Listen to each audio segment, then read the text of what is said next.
Okay, let's go. Let's go. Oh, come on, try using the pedal on the right. Okay. Yes, yes, yes. Die, die, die, die, die. All right! Oh. Sorry. Knew you'd be round about now, but I just got carried away playing this game. Have you played it? It's fantastic. Okay. Now we're going to talk about something really important to media analysts, sociologists, psychologists, in fact, all of us. We're going to look at what some academics call the effects debate. This debate examines if the media has a detrimental or good effect on society. Issues we'll have a look at are dumbing down, effects on children, perception of self, and advertising. While discussing these issues, we will also talk about some of the hotly debated audience theories: the hypodermic syringe, the cultivation theory, the two-step flow, and the uses and gratifications model. Our media consumption is huge. I know I don't have to tell you this. Most of you will probably have a PlayStation, a television, internet access, mobile telephone, an iPod. And that's just to name some of the media you, yes you, use every day. The influence of the media has always been debated. David McQueen points out that the earliest record of this was in Shakespeare's day, when the content of plays and location of theatres was strictly controlled. One of the most disturbing influences, usually referred to, was the attempted manipulation of the media by Hitler in Germany and Stalin in Russia in the form of propaganda. This was used before and during the war and was in the form of films, radio, and posters. The media was used to sell Nazi ideology to the German people through leaflets like these. Let's look at one of the first issues, dumbing down. The former BBC chief, John Birt, has expressed concerns about the type of national culture television is creating. He suggested television is creating a culture, and I quote, where easy cruelty and the desire to humiliate are the norm. Now, this is easy to see with the proliferation of reality programs appearing on our screens, and then being written about in magazines and newspapers. Reality programs make stars who fit into our celebrity culture.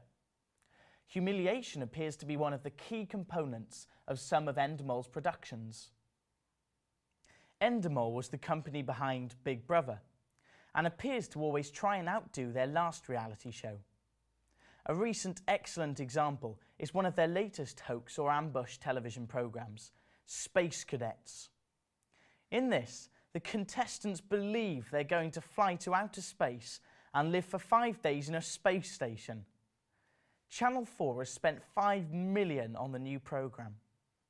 Big Brother, Endemol's earlier production, was so successful it generated record viewing figures and revenue for Channel 4, including news coverage and publicity. Generally speaking, we are concerned with mass audience effects. However, it is interesting to note that there are also effects on those participating in these shows. Panorama on BBC has explored the world of reality TV and the effects.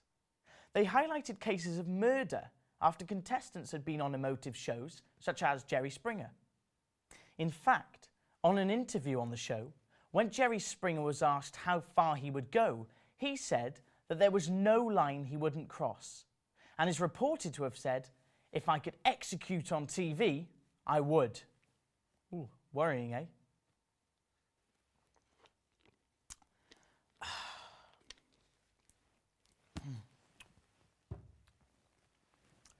What about children? Are they influenced by the media? The main concern is whether the media make children violent or disturbed. In an article in The Times in August 2005, shoot-'em-up video games were claimed to increase aggressive behaviour in children. Now, this was backed by evidence of 20 years of research.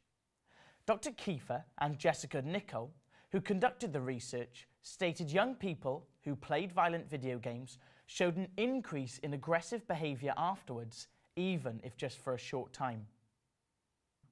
Children are binging on TV and computer games, and this is detrimental to their development.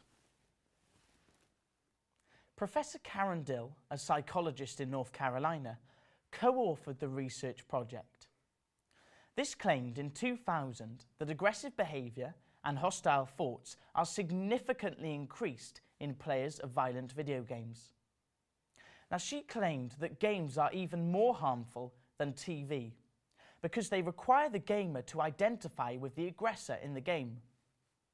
The game provides a learning environment for aggression. Their research found the following. Aggressive behaviour and hostile thoughts rose in males and females after playing games. And long-term exposure to video games disrupts academic achievement. A year before this study was published, 2 teenagers, Dylan Clairbold and Eric Harris, shot dead 12 classmates and a teacher in the Columbine High School in Colorado. They then killed themselves. They left behind a recording and described how the slaughter would be just like one of their favourite video games, Doom. Professor Dill wasn't surprised at the recording and pointed out that the game Doom is used to train US Marines in warfare. How violent are video games? Let's have a look at the game, The Getaway. This game is a gangster genre set in London. It has the narrative style of popular British gangster films such as Snatch and Layer Cake. In the first part of the game, you play Mark Hammond, a man who has recently ended a criminal career to live with his wife and young son. Unfortunately, a bungled kidnap of his wife and child leads to his wife getting gunned down. He has to work for crime kingpin Charlie Jolson to get his son back. About halfway through the game, you switch to the parallel storyline of DC Frank Carter and play as him. It's a shooting and stealing cars game. The good points are its accurate representation of London's road systems. It is extremely challenging with good voice acting and an intriguing storyline. Because of the use of cinema codes and conventions, it has a cinematic feel to it. The bad points. There is an overuse of swear words and strong language. It's violent and bloody and perhaps a little too challenging in gaming skills. This could lead to frustration. The representation of women is that they are only for the pleasure of men. They are shown in places such as strip clubs. Even the female assassin runs round in a tight-fitting catsuit. This fits in with the male gaze theory of Laura Mulvey and stereotypes women as sex objects purely for the pleasure of men. Can you believe 22-year-old Alan Menzies told the High Court in Edinburgh that he had become obsessed with the film Queen of the Damned? Now, this story is true. He said it made him want to go out and murder people. He believed that he would be rewarded in the next life and be given immortality. Even my favourite soap has been criticised. EastEnders has been blamed for turning children into bullies. Endless backbiting on soaps is helping to raise aggression, it was claimed at the British Psychological Conference. An article in the Times reported that television soap operas encourage antisocial behaviour in children. These studies and newspaper articles appear to back up the theory of the hypodermic syringe. In simple terms, this is a metaphor. The media is a syringe which injects ideas, attitudes, and beliefs into the audience. The audience is passive and as such cannot help but be influenced. So, for example, we have been talking about violent PlayStation games. According to this theory, if you play a violent video game, then without thinking, you become violent.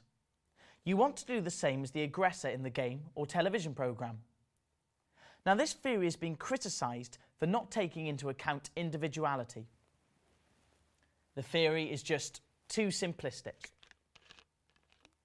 The cultivation theory has been suggested. Although being exposed to any one text doesn't make us violent, we do become desensitised to it. According to this theory, years of exposure to violent media actually makes us immune to its effects, but does make us accept certain things. For example, the first Live Aid was really shocking, showing pictures that moved the world. Now, pictures of starving people do not shock us quite as much because we see them so often. The two-step flow theory suggests that we are not directly influenced by the media, but by discussion of the experience with others. The opinion leader of the discussion will be the main influence of our interpretation or the meaning of the text. So the meaning is mediated by those we associate with. Okay, so is the media influential in relation to our perception of ourselves? The media has been blamed for the growth of eating disorders in society. First of all, 50% of women and girls read a magazine each week. Let's just have a look at this. Bella magazine. From chocoholic to shopaholic. You don't want to look too big. Here we have Cosmopolitan. Get into that party dress in 7 days. Can shopping save you from surgery? The stylist's no knives guide to looking slimmer. You have to look slim. But Heat magazine. Ribs on show. The scary new skinny craze. But you can't look too thin, otherwise your ribs will show. The British Medical Association reported the following. In a media-saturated culture, the argument that long-term exposure can help shape the worldviews of particular sections of the audience is one that merits consideration. However, the extent to which the media contribute to the personal identity remains unclear and is subject to continuing academic debate. The media do not, by their very definition, provide pure experience of the world, but channel our experience of it in particular ways. The emphasis here is that we are all going to interpret the media according to our own individual personalities and situation in life. But we can see in this teenager magazine, the pressure to look good is high. Let's just have a look at these. An ideal body size is also reflected through some of our most famous style icons. Stars such as Paris Hilton and Posh Spice are represented as the perfect role models. But the media swings from one moment to saying how beautiful they are, to the next, saying how they look anorexic. But without doubt, magazines proliferate a whole subculture of dieting. What representations are shown in these magazines? Okay, I think I'm starting to get depressed now.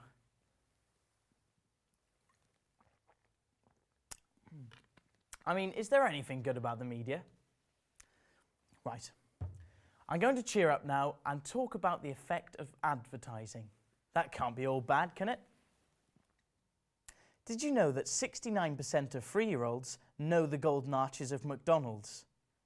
In Britain in 2003, almost 9% of 6-year-olds and 15% of 15-year-olds were classified as obese. Research compiled for the Food Standards Agency concluded that advertising, in fact, does have an effect on their preferences, purchase behaviour and consumption. In 2000, Dr. Karen Pine of University of Hertfordshire found that children under 7 who watched the most commercial television asked for the greatest number of gifts in their letters to Father Christmas. This was then compared to children's lists from Sweden, where advertising targeted at children is banned. Swedish children asked for a lot less. The advertising business is also called the persuasion industry, and so the whole idea is for the media to affect the consumer. An excellent example of its success in targeting children is the sales of Sunny Delight. The drink Sunny Delight appeared out of nowhere and became the UK's third best-selling drink in a very short time. The advertising technique used was pester power. Sponsorship for schools and sports equipment, along with advertising targeted at children, was used. Parents thought it was healthier than fizzy drinks on the market because it contained vitamins. Because of the amount of children's advertising, parents are constantly pestered for goods the children see on television. The uses and gratifications theory. At last, something cheerful. Bit doom and gloom, all this media study stuff? Not really. This theory suggests that we're not all puppets. We all use the media in our own different ways. We make choices And don't just treat the media like some mindless entertainment. We get something from it. So, we use the media to get information, answers to questions, and discuss issues. McQuail, Bloomler, and Brown defined 4 main areas that the media gratify. Diversion, an escape from reality, our problems, or emotional release. Personal relationships, companionship, make us feel part of a community. For example, soaps. Some people find that they can associate with some of the issues brought up in this type of programme. Personal identity, exploring or reinforcing our values, our ideologies. And surveillance, the need to know what is happening in the world. So this means a more active role for the viewer, rather than the passive one suggested by the hypodermic syringe theory. Still not sure if the media influences you? Tell me, would you like a sip of Coke?